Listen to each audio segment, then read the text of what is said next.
తిరుమల క్షేత్రంలో విశాఖ శారదా పీఠాధిపతి భయపడి తప్పుల మీద తప్పులు చేస్తున్నారు.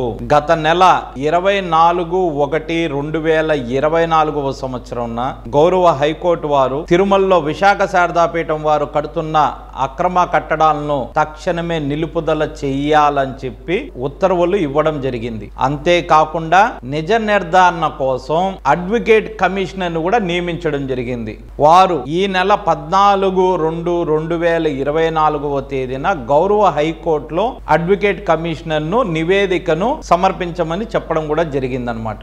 ఈ నెల 10వ తారీఖున అడ్వకేట్ కమిషనరు తిరుమల క్షేత్రానికి వస్తున్నారనమాట.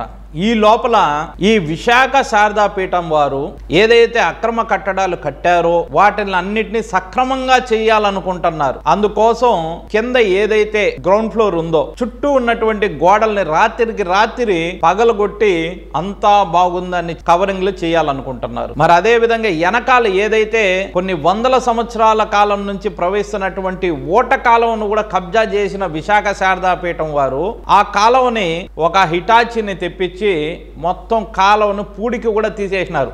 మరి ఇది టీటీడీ వారు చేశారో విశాఖ శారదా పీఠం వారు చేశారో, మొత్తానికి విశాఖ శారదా పీఠం వారు ఆక్రమించినటువంటి ఓట కాలువను కూడా పూడికని తీసినారనమాట. ఇప్పుడు అక్కడ ఏదో చిన్నగా నీళ్లు కూడా ప్రవహిస్తుంది. అసలు ఈ భారతదేశంలో ఎవరైనా ఇలాంటి పనులు చేస్తారా అండి? అది కూడా తిరుమల క్షేత్రంలో భూ కబ్జా చేశాడు, అక్రమ కట్టడం కట్టాడు. ఇప్పుడు గౌరవ హైకోర్టు ముటిక్కాయలు వేసేసరికి దాన్ని సక్రమం చేయాలనేసి అర్ధరాత్రి పూట దొంగలు ఏ విధంగా అయితే చేస్తారో పనులు, దొంగ పనులు, ఆ విధంగా ఈరోజు తిరుమల క్షేత్రంలో విశాఖ శారదా పీఠం వారు అర్ధరాత్రి 2-3 గంటల ప్రాంతంలో ఏదైతే చుట్టూ ఉన్నటువంటి గోడల్ని ఇవన్నీ కూలివారిని పెట్టి గుట్టు చప్పుడు కాకుండా వాటిని అన్నింటినీ పగలగొడతాడు అనమాట.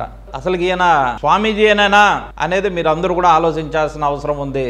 హిందువులారా, పైన వెంకటేశ్వర స్వామి వారు ఉన్నారు, మొత్తం కూడా చూస్తూ ఉంటారు. ఇలా హైకోర్టు వారు తీర్పు ఇచ్చిన తర్వాత ఒక అడ్వకేట్ కమిషనర్ ని నియమించిన తర్వాత విశాఖ శారదా పీఠం వారు అర్ధరాత్రి పూట దొంగతనంగా గోడలు గుల్చుకోవడాలు ఏంటిది? విశాఖ శారదా పీఠాధిపతి వారు ఇలా భయపడాల్సిన అవసరం ఎందుకు వచ్చింది? తప్పు చేసినారు కాబట్టి భయపడుతున్నారు. అదే తప్పు చేయకుండా టీటీడీ వారు ఇచ్చిన చట్ట ప్రకారంగా ఆయన కట్టుకుని ఉంటే ఇలాంటివి ఉండేదా? ఇలా భయపడాల్సిన అవసరం వచ్చేదా? ఇలాగా అర్ధరాత్రుల పూట దొంగతనంగా గోడలు కొట్టుకోవాల్సిన పరిస్థితి వచ్చిండేదా? తిరుమల చరిత్రలో ఇలాంటి సంఘటన లేదు. ఈ రోజు వైఎస్ఆర్సీపీ ప్రభుత్వం వచ్చిన తర్వాతనే ఇలాంటి సంఘటనలు మనం చూడాల్సిన పరిస్థితి వచ్చింది. హిందువులారా, మన తిరుమలని మనమే కాపాడుకోవాలి. ఈ ప్రభుత్వ అధికారులు, ఈ రాజకీయ నాయకులు ఉంటే మాత్రం మన తిరుమల మనకి దక్కదు. ఇప్పటికైనా హిందువులందరూ ఏకమవలసిన అవసరం ఉంది. మన తిరుమలని మనం కాపాడుకోవాలి. ప్రధానంగా ఇలాంటి స్వామీజీల దగ్గర నుంచి, ఇలాంటి ప్రభుత్వ అధికారుల నుంచి, ఇలాంటి రాజకీయ నాయకుల నుంచి మనం కాపాడుకోవాల్సిన అవసరం ఉంది. జై శ్రీరామ్. ఓం నమో వెంకటేశాయ. జై హిందుస్థాన్ పార్టీ.